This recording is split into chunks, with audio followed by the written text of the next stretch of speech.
And here we go on this Monday evening. It is November 28th, 2022, 6 p.m. straight up. That means it's time for Real Talk Memphis, live and local. I am your host, Chip Washington. Very happy to be with you on this Monday evening. I hope that you had a tremendous week since the last time we corresponded. Of course, in between last week and this week, we had Thanksgiving. So I hope that you had a wonderful Thanksgiving holiday, did not eat too much turkey.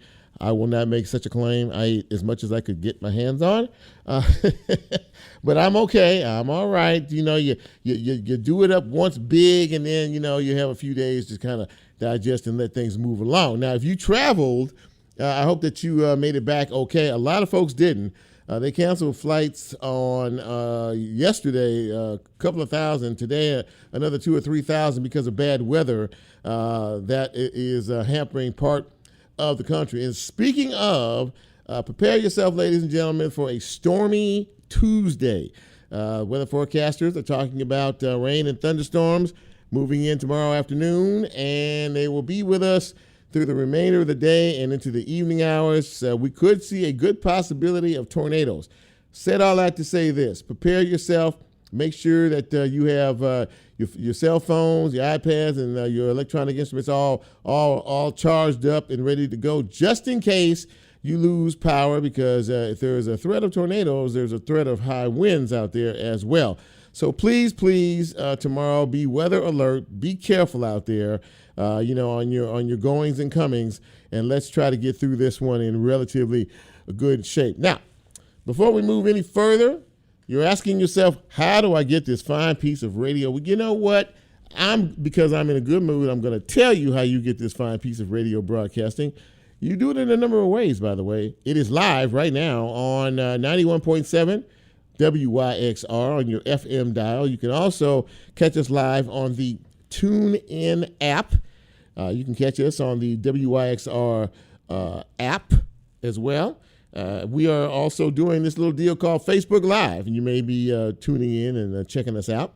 And once the show is posted tomorrow, it will be available on YouTube. And as we are a podcast, you can catch us after tomorrow afternoon, wherever it is you get your podcast. Thank you for asking. Really appreciate that. We have a good show for you tonight. We're going to talk about a couple of things that are really front and center on folks' minds, and that is the economy, which we're all dealing with in terms of the prices in the stores and the high inflation and the possibility of another recession. And we're also going to talk to our friend from the Better Business Bureau of the Mid-South. His name is Daniel Irwin.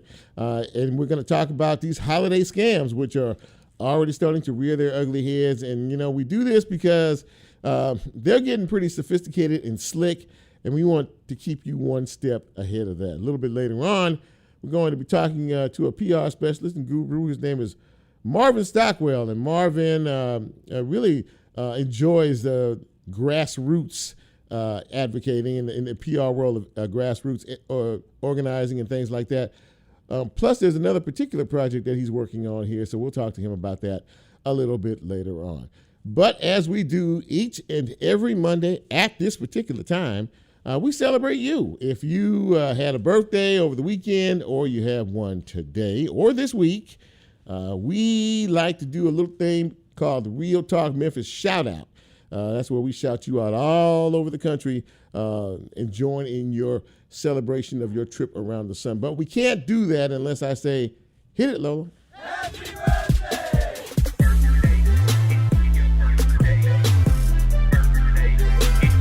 Yeah. Happy birthday going out to Jimmy Sykes, celebrating today. Paul Shields, it's your birthday. Happy birthday to Andrea Curry. Nina Dunn, celebrating her birthday today, as is Ann Giles. Jackie Thompson, celebrating today. Sandra Pittman, it's your birthday. Mylencia Henderson, celebrating her birthday today. Happy birthday to Ann Jones.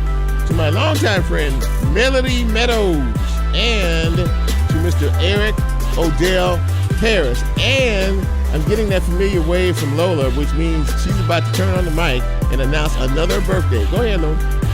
Happy Happy birthday to Charnel Smith and my cousin Rosario Robinson. Happy birthday today. Happy birthday, y'all. It's good. See there, you know what? Lola never passes an opportunity to wish those near and dear to her happy birthday.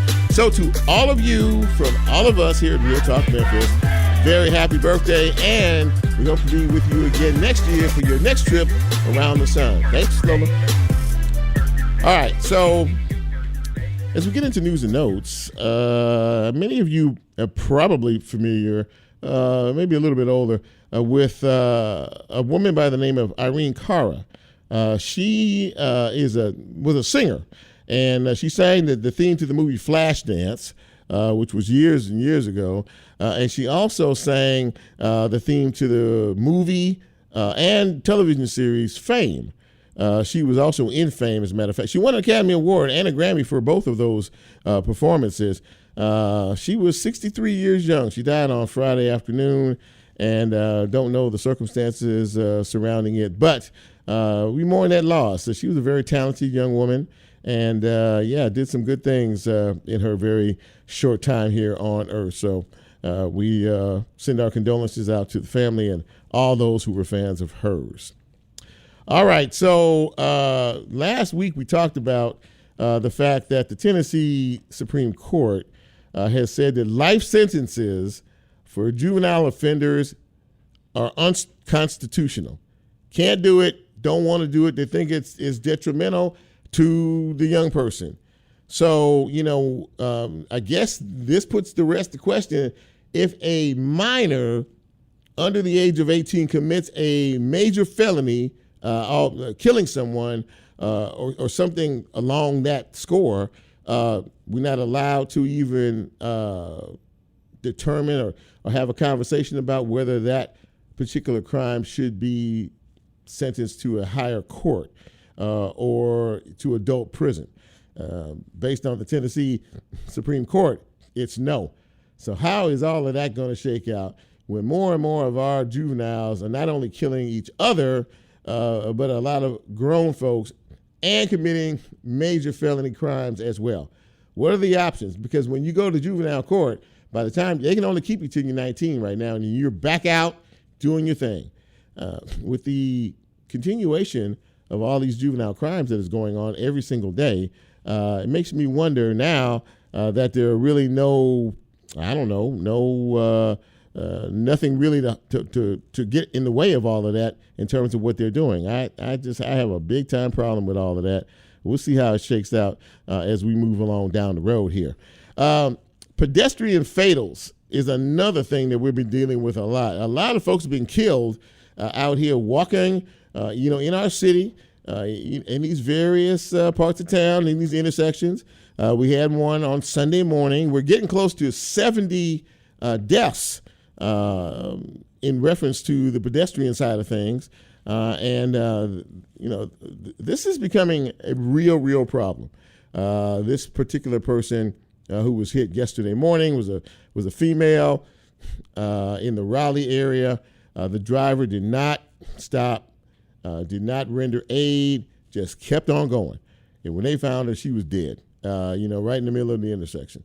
This, again, is becoming such a problem. Some organization, some group, national survey group, did a survey that ranks Memphis as the third most dangerous city in the country for pedestrian deaths. We're just setting records all over the place here. So again, that's not a situation that we should be happy about or proud of. So again, we're approaching 70 right now. They don't keep statistics. The police department does not keep statistics in that particular category. That to me is a little odd, but with the high number, I'm thinking that might change as well. But there really isn't any reference point to turn to here. But just be careful. Nonetheless, be careful. We had an election recently, and one of those elections saw Representative Barbara Cooper win her reelection to her House seat in District 86. Well, Barbara Cooper has since died. So the governor has set a primary for her seat in January 23rd. is the primary, and the general election is March 14th. Now, right now, there is no representation for District 86. The Shelby County Commission could appoint somebody in the interim between now and the election in March. They have yet to do so. We'll see if that is done between now and then. And, I know that there are a lot of you out there because I can just hear you grunting and moaning about the fact that the flu season is here. And it has come pretty quickly, and it has come with a fury. A lot of kids are out of school. So you're starting to see that already. And don't be surprised if sometime pretty soon you're going to hear on the news that school districts, entire districts will be shut down for a week or so they could clear things out, get folks home, get them well, and disinfect the school so they could come back to it. If you haven't got your flu shot, you really need to get one. Now, I realize that the first thing you will say is, no, I don't get flu shots. I've never gotten the flu, blah, blah, blah, blah. Now, I know people who got flu shot and then got the flu. The flu shot is not guaranteed to keep you from getting the flu. The flu shot is to hopefully minimize the symptoms that you will get from the flu. That is a pretty good distinction there, okay? You don't want to be low sick, as they say. And then besides that, if you get the flu and you're still living at home, you take it home to your parents, your family, your siblings if you have younger siblings. And then what about your grandparents? The older folks are more susceptible to this than anybody else. So again, we're seeing high numbers in the emergency rooms in this city. And these RSV cases, which is the respiratory issue that the younger ones get, but they can sure pass it along. And a lot of older folks are getting sick from RSV as well. And it's pretty tough on the older folks. So again, just do yourself a favor, do your family a favor and your friends. As we get into Christmas, New Year's, times of celebration, get that flu shot. All right? All right, lecture over. So we're going to take our first commercial break. And when we come back, we're going to start this show off and we're going to talk about the economy. That's something we're all talking about. This is Real Talk Memphis. I am Chip. You know who you are. Quick break, right back.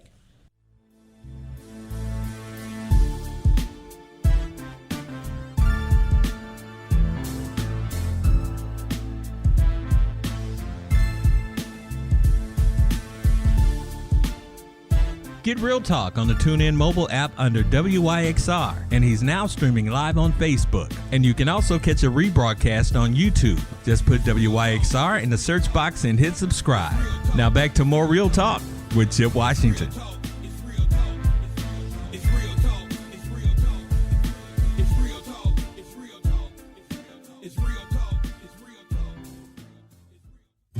WYXR is supported by the Orpheum Broadway season, presenting the return engagement of the musical Dear Evan Hansen November 29th through December 4th. Dear Evan Hansen is the personal and contemporary musical about life and the way we live it. More information at orpheum-memphis.com.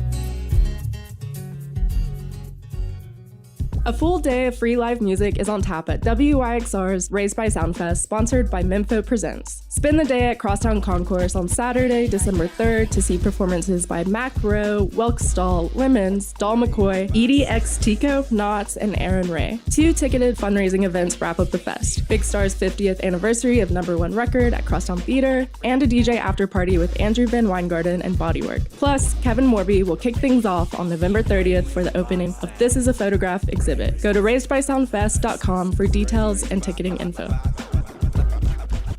WYXR needs volunteers for Raised by Soundfest on December 3rd. We hope you will join us for the big day and help make the festival happen. To sign up for volunteering, visit wyxr.org/get-involved.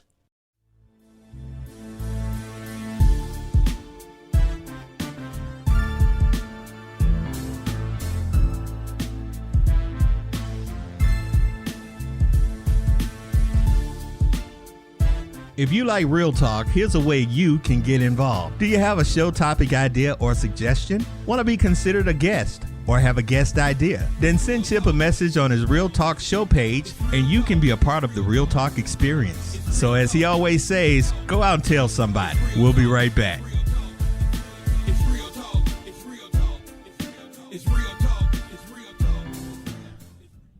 And welcome back to Real Talk Memphis. On this Monday evening, very happy to have you with us for the big broadcast for the next little bit. Very happy to have my first guest with me as well. This is the first time I've made his acquaintance, but I've seen him several times on television and other places talking about the economy and what we're dealing with and what we may face in the future. So I'm very pleased to welcome to Real Talk Memphis Dr. John Gnuschke. And Dr. John, it's good to see you, and thanks for coming on Real Talk. Oh, you're more than welcome. Glad to be here. Absolutely. So you're an economist, and you kind of keep a track of what is going on economically in our country. We are dealing with high prices everywhere, although gas prices are starting to come down a little bit, but the grocery store prices, we're still dealing with supply chain issues. Inflation is as high as it's been in decades, and we might be headed towards a recession. With all you see, with all I just mentioned, kind of what is the outlook as you see it? Let me tell you about my outlook for 23.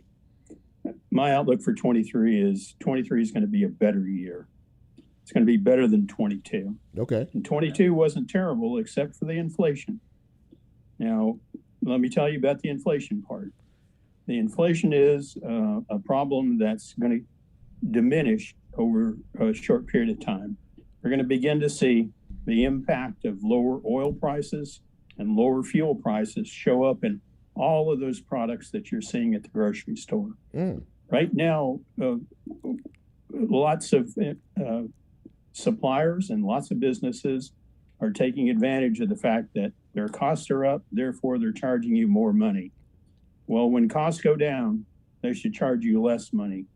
So that's what I hope will happen in early 2023. We'll begin to see those signs, and the threat of a recession will begin to diminish. Well, that's very good news if that all holds in place.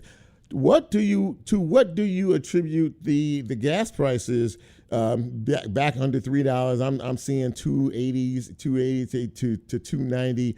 Is that a result of more supply in terms of oil supply? Yes, it's clearly a supply issue. Okay, demand hasn't changed that much. We haven't stopped driving.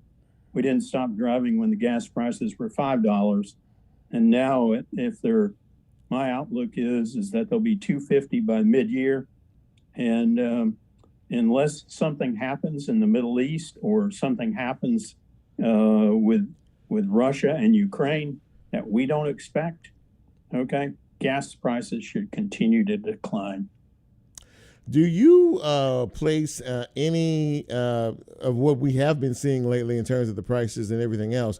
Do you attribute any of that to the war in Ukraine, or are there other contributing factors in your mind? Well, there are lots of contributing factors, but the war in Ukraine is one of them. And because we're operating in a global economy, Ukraine was a huge supplier of agricultural products to the global market. And so prices of ag commodities have gone up. And they've gone up in the U.S., and they've gone up around the world. And that was primarily because of Ukraine. Now, we can expect to see some relief from that if, in fact, the Ukraine situation ever improves. So, and speaking of that, now, going to the grocery store this time of year and of late has not been a joyful experience. Not only have prices skyrocketed on some of the things that we buy the most, a lot of these items you can't even find anymore. A lot of the store shelves are empty. What is the cause of that, and do you think that will ease at any particular point in time? Well, it's a supply chain issue, like you mentioned earlier. And so anytime we've got that supply chain issue, you've got to address those kind of problems. And right now, the actions of the Federal Reserve Bank are primarily aimed at slowing the economy. It's to take money out of the system, and that's supposed to reduce the rate of inflation. Well, that doesn't solve the supply chain problem, and that doesn't solve the Ukraine problem. And until we get those problems solved, we're not going to see major declines in inflation. We're going to see modest declines, and I think that's what 2023 is. The outlook is for modest declines, and those are because of the fact that we're going to see year-over-year price declines in many of the goods that you currently purchase. Mm-hmm. And that will be a good thing.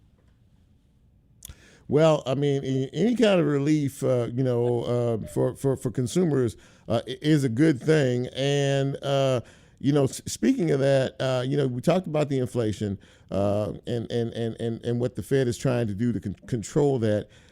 It's as high as it's been in, 3 decades now in terms of the inflation? Yeah, it's been quite a long time, okay? But let me give you an example. When I moved to Memphis in 1976, I bought a house, and the interest rate on my house was 10 5/8. It's currently 6.5. Okay? Okay. So there's a long way to go before it's a huge disaster, but it's a disaster nonetheless. And we have a lot of poor people in Memphis. Yes. We have a lot of people that do listen to the radio who, in fact, can't afford cable TV because the cable rates have gone up too high. And the truth of it is that they are being harmed the most by the inflation. And they're the ones that can't afford to pay the bills. And they're the ones that we have to worry about the most. And, that's not an indictment, Dr. John. That's a fact. I mean, there is a very high poverty rate in the city of Memphis, which makes the folks who are struggling now have to strain and struggle even more, in reference to what we're seeing from the pricing situation and everything else. So, based on what you're talking about and what you're saying there, the ride is still going to be rough for a while for our folks. Am I hearing you correctly with that? I'm saying the ride has been rough for our folks for generations. Yeah. And we're just in a little rough spell. Now, the good news is that the job market has stayed fairly strong. So people can find work if they can work. And many of our poorest people can't work. They can't work because they're too old, or they're too young, or they're too incapacitated. So there are lots of reasons for people not to be able to work. But for those people who can work, it's great that jobs are out there, okay, for people to take. Now, the worst possible situation would be you have inflation and you have no job.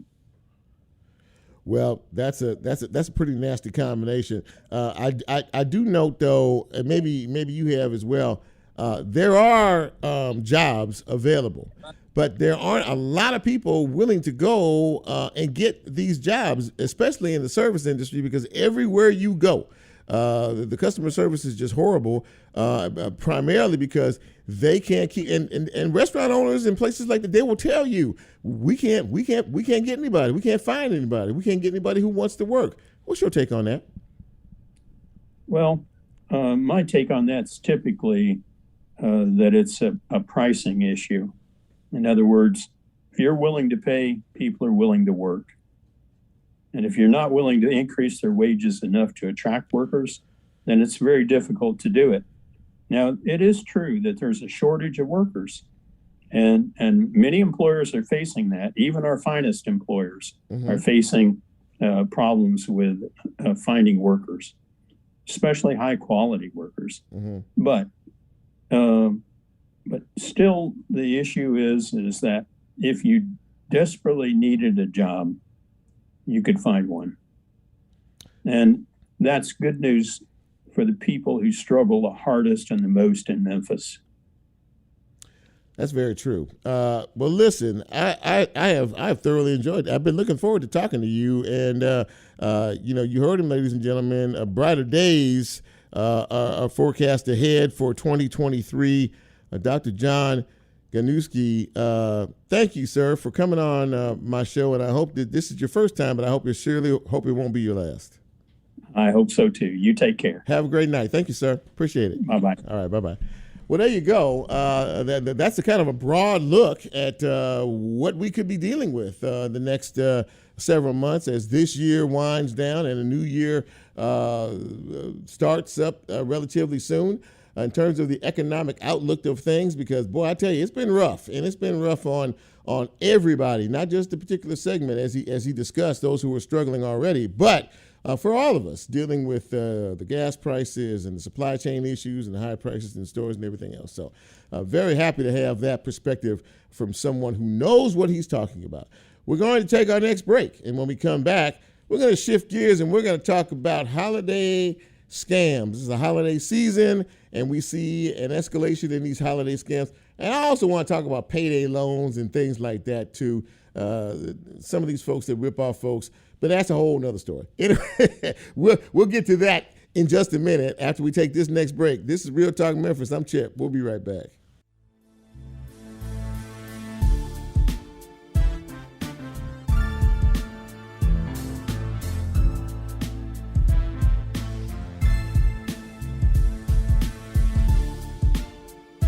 If you like Real Talk, here's a way you can get involved. Do you have a show topic idea or suggestion? Want to be considered a guest or have a guest idea? Then send Chip a message on his Real Talk show page and you can be a part of the Real Talk experience. So as he always says, go out and tell somebody. We'll be right back.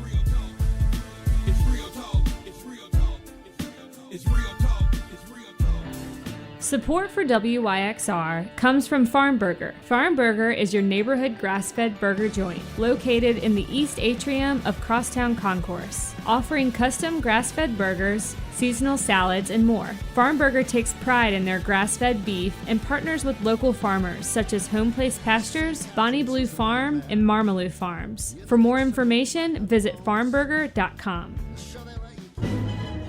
Support for WYXR comes from New Ballet Ensemble and School. Nut Remix is back for its 20th anniversary performances at the Cannon Center, November 26th and 27th. A modern reinvention of Tchaikovsky's classic Nutcracker, set on Beale Street with the Memphis Symphony Orchestra and Jukin dancer Lil Buck. More information at newballet.org. Hey, we're Macro. We're playing live at WYXR's Raised by Sound Fest on Saturday, December 3rd. Catch us in the Central Atrium at Crosstown Concourse. We'd love to see you there. For more information, visit raisedbysoundfest.com.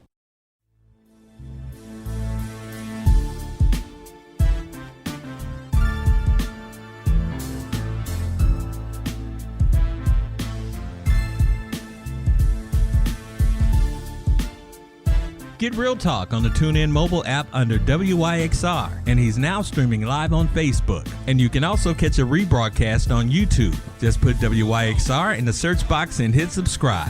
Now back to more Real Talk with Chip Washington.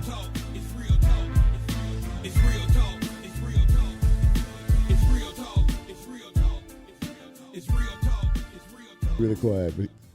And welcome back to Real Talk Memphis on this Monday evening. So happy to have you with us. And, you know, we're getting into the holiday shopping season has officially started after Thanksgiving, of course. And today is Cyber Monday, if I'm not mistaken. So a lot of folks doing a lot of online shopping. Lola's over there. She's on her phone right now doing she's trying to find some Christmas presents this year. But one thing that we deal with a lot on the regular, but to me during this time of year in particular, because folks are in that shopping zone, is scams, and that's a very, very big deal. So I brought along a good friend. He's been with us before several times for some good information. Daniel Irwin joins us from the Better Business Bureau of the Mid-South. Daniel, I hope you had a good Thanksgiving, and it's good to see you, my friend. I did. Thanks for having me. Absolutely. So, you know, you're my go-to when it comes to things like this, and especially seasons like this as well. It just amazes me, and it still does, how advanced some people are in terms of the scams. They continue to ratchet those up, on a regular basis. And I was just I wanted to bring you on to kind of inform our listeners what to expect, as we get into the holiday season. Yeah, well, it's big business, right? These scammers wouldn't be doing it if people weren't falling for it, and they treat it like a business. They take profits and they put it back into it and invest, and there's a lot of technology behind it. In fact, you're talking about it being Cyber Monday.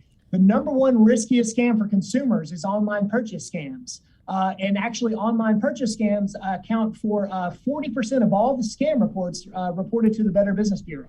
I talked to someone that you all work with pretty regularly, Regina Newman, in her office, and I know you all work together, and she gets a lot of information. Their office gets a lot of information from yours, and she mentioned that that's an astronomically high number. Am I just making that up? Because for me, 40%, that's a huge number.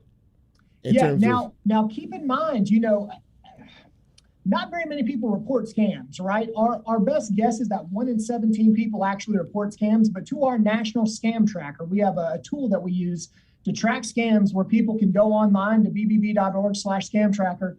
Not only can you report a scam, but you can check out one of these websites to see if anybody's reported it nationwide as being a scam.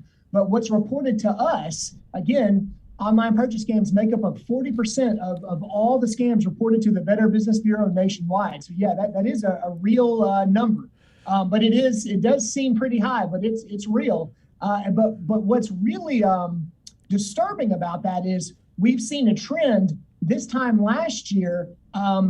People reporting scams to us, but the percentage of people that actually lost money to one of these fake websites was about 35%. This year, it's about 60% of people that are reporting these fake websites, but are actually losing money and falling for them. So it's even worse. Yes, sir. I mean, that's the very sad part of all of this, that people are still falling for it. But I guess it says too that there's a bit of more of a sophistication in getting people to give up information, particularly as it pertains to the internet. I mean, these type of things that come along, especially the scam that you get something that looks like it's from your banking institution or some financial institution that says, we want to update our files and we want to make sure that we have, your up-to-date information. I would imagine that's a pretty big scam, isn't it? Yeah, that's another one too, right? Pretty much all the scams out there are imposter scams, right? Mm-hmm. There's someone trying to claim that there's somebody else to get your information and your money. Again, we hear about the MLGW scam, right? Where, every time it gets hot or it gets cold, someone's trying to impersonate MLGW to what? To get your money, to get your social security number, right? Government grant scams. Most of the scams are imposter scams. In online shopping, it can be really hard out there for even professionals to tell what's real and what's not, right? Because these are real websites with real pictures, with real prices. But the difference is you're going to these websites, you're trying to purchase something, you're just never getting anything in return, right? They're just stealing your money. So it's really hard to tell what's real and what's not. So based on what you just said, give our listeners some tips to pay attention to. I know the from to at the top of these emails is a critically important component in all of that. Yeah, so some red flags when shopping online, right? Specifically for that would be huge discounts on hot gift items, especially when it's touted on social media or on unfamiliar websites, right? Mm-hmm. So anytime you see a product that's, in this case, maybe hundreds of dollars less than other retailers, that should make you stop to think, why is this being advertised so low?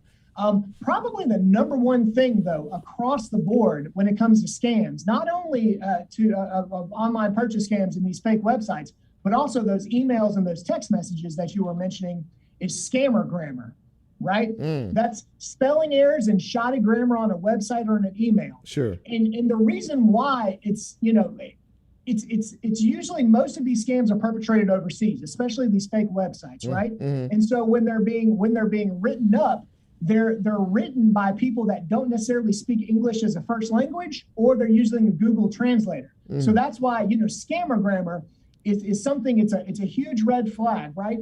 And misspelled words are a big one. Kind of a pro tip and something that we see a lot in just a variety of different fake websites is if you're on a website and you scroll all the way down to the Contact Us page, one common mistake that for whatever reason, a lot of these fake websites have in common is the word address is misspelled before the address. So that's a key one. Oh, right? Wow. Okay. All right. Okay. Yeah. Look for misspellings like that, because real retailers and legitimate retailers aren't going to miss something as obvious as that, right? They're not going to have misspelled words, especially the word address. The other thing to watch out for is misplaced and transposed letters in the URL, right? Yeah. Because most of us do a lot of shopping on our phone, we don't see the full URL. So when we click on links from social media, it can take us to a lookalike site, right? A lookalike site. Just because you see an emblem or a logo that you recognize doesn't mean you're really on that real site. So you got to be really careful, especially when you're on your phone,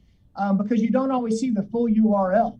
And so also look for limited or suspicious contact options on a website. Mm-hmm. For example, if you go scroll down to the contact us and they only have a fill-in contact form, or they don't have a phone number, or they have a customer service email, but that email is a Gmail account and not a corporate one, that would be a really big red flag, and you might want to look somewhere else to make your purchase.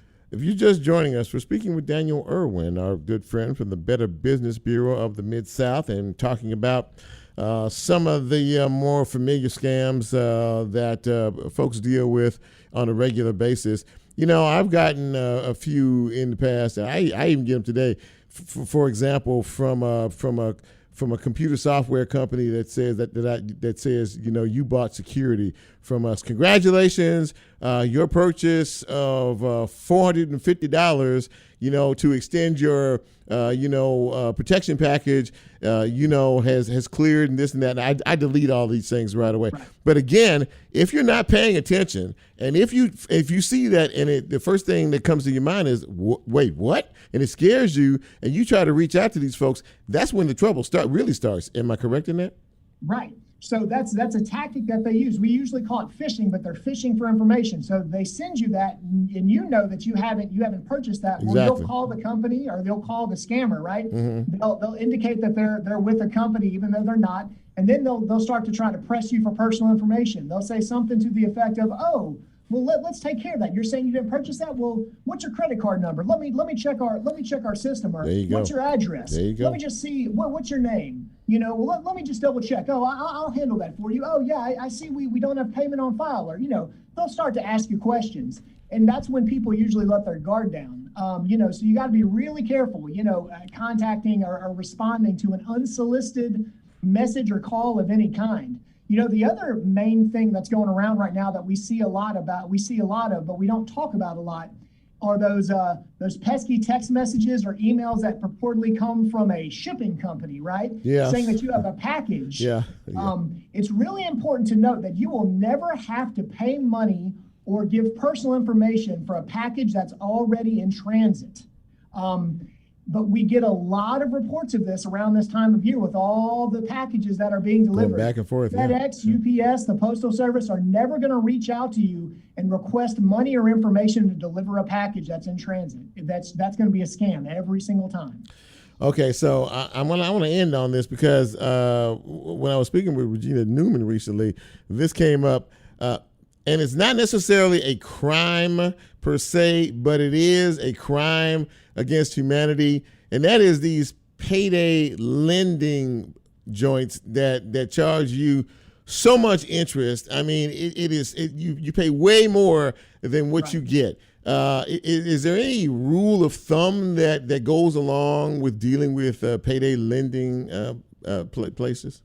Unfortunately, it's legal in the state of Tennessee, and you're right. It's not a crime, but it is a crime against humanity, and it's a scourge on our society. And the only thing I can say is that they prey on people, and they prey on people during the holidays, right? They know that people are they're hurting still. We're still recovering from COVID. Inflation is high. People don't have enough money as it is, and they're being bombarded with ads all the time to buy this and buy that.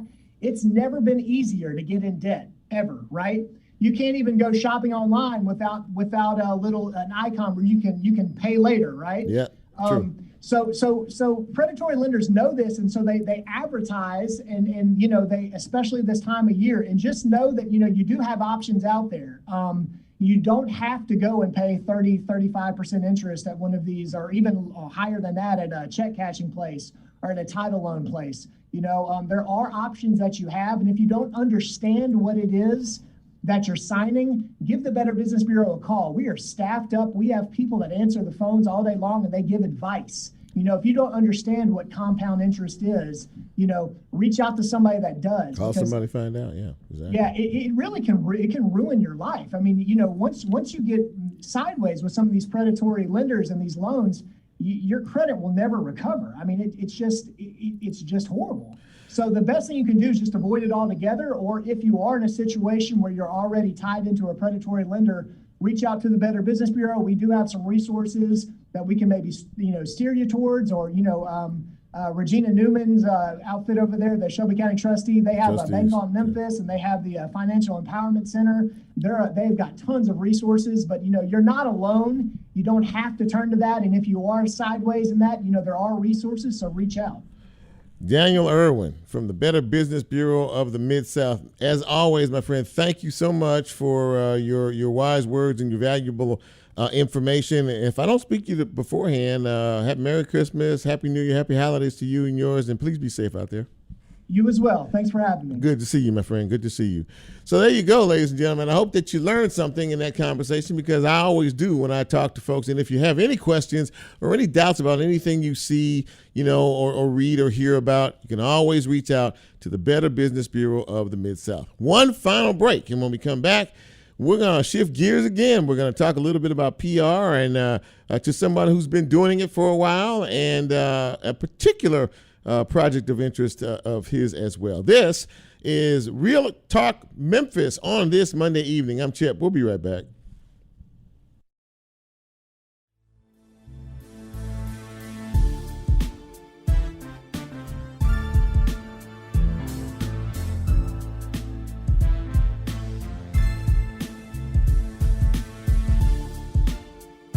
If you like Real Talk, here's a way you can get involved. Do you have a show topic idea or suggestion? Want to be considered a guest or have a guest idea? Then send Chip a message on his Real Talk show page, and you can be a part of the Real Talk experience. So as he always says, go out and tell somebody. We'll be right back.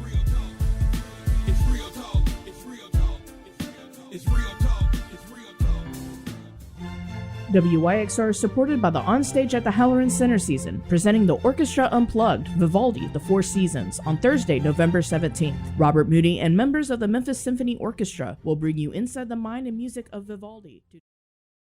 Raised by Soundfest is coming December 3rd. Go to raisedbysoundfest.com for more information. WYXR is supported by GPAC, presenting Australian guitarist Tommy Emmanuel on Friday, January 13th. Tommy Emmanuel is known for his fingerstyle technique, live performances, and use of percussive effects on the guitar. More information at gpacweb.com. This is Will Goodwin, co-founder at Crosstown Brewing Company. Just like WYXR, Crosstown Brewing supports Memphis music and our neighbors who use their talents to make it. Our beers can be found at our 3,000 square foot tap room right here at the Crosstown Concourse, and at your favorite bars, restaurants, and stores throughout Tennessee, Mississippi, and eastern Arkansas. Enjoy.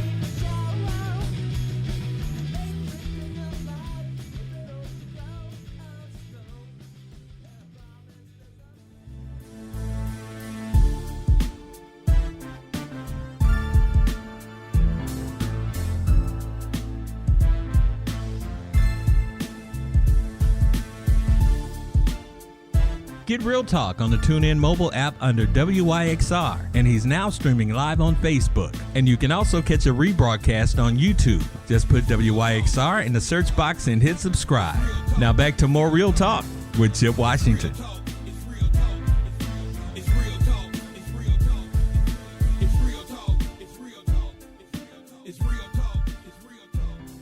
And welcome back to Real Talk Memphis on this Monday evening. And as we said, but at the top of the show, my next guest is someone, who's been around this market for a while. A lot of folks know him. He has been doing PR for quite some time for various groups, organizations, and companies and businesses. And these days, he's continuing to do that and a few other things. But I wanted to talk to him, about, where he is in terms of some of the grassroots organizations efforts that he is really championing championing these days. So please welcome to Real Talk Memphis, Marvin Stockwell. What's going on, Marvin? Good to see you, man. Chip, great to see you. Thanks for having me on. Absolutely, man. It's a pleasure to have you. So tell us a little bit about championing the cause, which I really like, as a handle, and that's kind of your organization handle in terms of the PR that you do these days. Tell us a little bit about that. Yeah, so I got curious about why I had the fire in the gut to continue to champion the cause of saving and reopening the Mid-South Coliseum. So I started writing a book, still haven't published it, but still working on it. And a couple of years ago, I started a podcast called Champions of the Lost Causes. So I interview people on my podcast about why they champion their cause and what their experiences have been. So when I decided to establish my own publicity practice, Champion the Cause seemed the most appropriate name from a branding perspective, but just, I don't know, it just fits my life pretty well. I seem to be a cause-based PR pro more than anything else. I was at Church Health for years, and then most recently media relations director at St. Jude Children's Research Hospital before I went out on my own. So I've always been kind of a cause-based PR guy or advocacy, and really my own cause has taught me brand new things, I guess what you'd call, government relations. But it's all been an evolving process, and I'm about a PR pro with about 18 years experience, mainly in Memphis, although St. Jude certainly opened me up to learning how to earn media on the national and international level. There are quite a few, probably more than I'll ever know, organizations out there that fit the moniker of places that you want to champion their cause. Of course, you mentioned St. Jude, and there are so many others. So, I mean, but did you saw a need? It clearly drove you. I think the need-based places that you have worked at and have done business with really fall under that moniker. So it almost seems very apropos that what you do is based on that theme, champion the cause. Yeah, it's just there's a kind of a rule of thumb. People say, well, we'd all love to do PR just for causes that are near and dear to our heart. I have agency friends that have said, we call those palate cleansers, that's supposed to make you be okay for doing PR for all the places you don't want to do PR for. Sure. And there's honor in all work, of course. But for me, I've always been a cause-based, mission-centric guy. So I just thought there's enough need out there. And yes, the idea of championing a cause is fairly broad. I recently brought on my first healthcare science comms client, Novant Health out of the Carolinas. And, what is health other than championing the cause of healthcare, better health for people? So it's a fairly broad definition that I can fit. And I wouldn't say everything, and in fact, somebody said, now, Marvin, aren't you afraid that the word cause is going to hurt you because, you might not get the FedEx account? And I thought for a second, FedEx is a great company and everything, but I don't really want the FedEx, account, unless it's their corporate social responsibility work, then I'm probably all ears, but. Yeah. So I saw you recently, and you and I chatted, and you mentioned something that I'm really interested in hearing more about, which is this thing with the Mid-South Coliseum. So talk to me, or talk to our listeners about this particular project you have going on there. Yeah, so I co-founded the Coliseum Coalition in early 2015, and we're the grassroots group that has worked constructively with the city of Memphis on trying to find a new use for the Mid-South Coliseum. There's certainly a lot of love for the Mid-South Coliseum. What we've learned, kind of executive summary, is, two separate assessments, including the city's own, have found that the Coliseum is in excellent shape. So we think it deserves a second act, and there are some real ideas that are starting to make their way to the city's desk, so to speak, for consideration. But what we've done as a grassroots group is just, first of all, kind of beat the drum of civic enthusiasm. And you've seen public opinions change about the Coliseum. In the early days, people would kind of look at us a little crazy and say, but then they kind of look both ways and they'd say, I've always loved the Coliseum. Is it okay for me to say that? Because it was fairly countercultural back then. Flash forward to today. And when we give tours, we've given north of 120 VIP tours for potential investors and other structural experts, et cetera. And people look at us and they go, yeah, when is that going to reopen? And so I think if you look at the other wins that Memphis has stacked up, you're sitting in one there at Crosstown Concourse. Yeah, that's true. I think we've rattled off as a city a ridiculous litany of wins that most people, if you'd said all this stuff's going to happen in 15 years ago, predicted that the Overton Park shell was going to come back, that was an early win, but the Gnuschke Hotel, the 19th Century Club, Crosstown Concourse. I think Memphians have developed an expectation that things are going to surge back to life. And I just feel like if Crosstown Concourse can happen, the Coliseum's not nearly as heavy a lift. That's interesting that you say that. There's a lot of work going on over there. I mean, we see it. I mean, every day. I mean, God, good gracious, this huge facility that the city's got that's going to encompass, all the recreational activities and a lot of other things. It's right in that zone there, Marvin. So that's what I'm trying to figure out. So I think a lot of people, when they see that, there's a natural question. How does the Mid-South Coliseum even fit in all of this besides it's a historical, facility that so many who were born and raised here, spent time in at one time or another? Yeah, well, I mean, there've been people have said, hey, why doesn't the Memphis Hustle play there? I think that would be a great idea. I think you could make the case for a set of basketball uses, but that's not bad. My friend Christopher Reyes has put forth his Baron von Opperbein virtual reality, augmented reality idea. The Flyer did a cover story on it a couple of years ago. So that's an idea that's floating out there. It's not secret. But so it's a good building. It's a great building that is in excellent shape.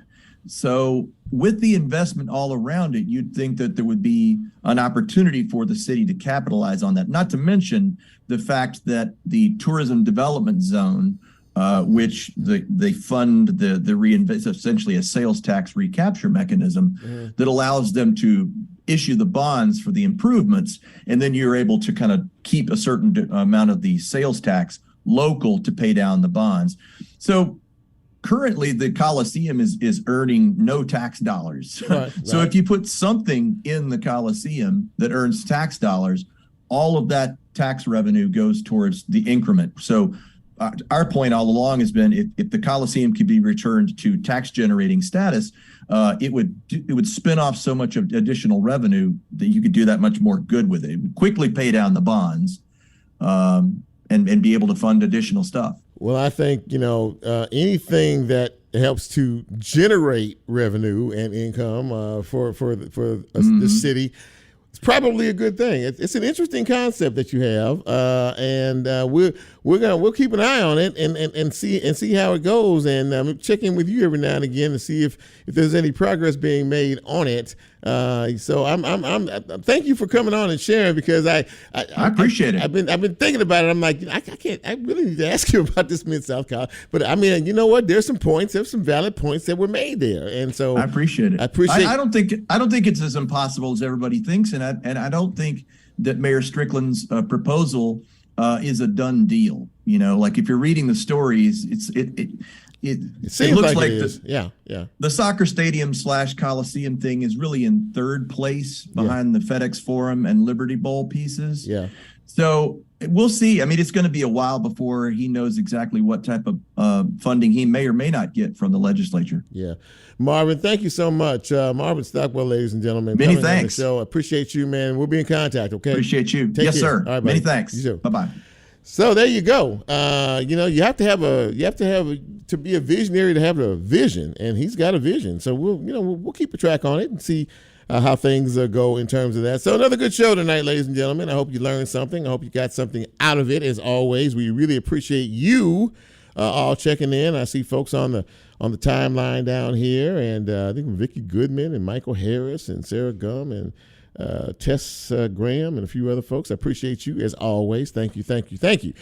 So as Lola plays us out, once again, really appreciate you for spending this hour on your Monday evening with us.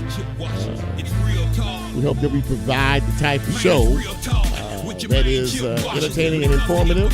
And all I ask is this. Please tell somebody about Real Talk Memphis. We're trying to do something here, trying to make a difference in our community, and we hope that we're doing that. If you have a suggestion for a guest or a comment or opinion you'd like to share with me, I'm not hard to find on social media. So for all of us here, for Lola, for Nicole, and for your humble host, Chip, you take care. In the meantime and in between time, we are Real Talk Memphis. I'm Chip. We're out. See you next week.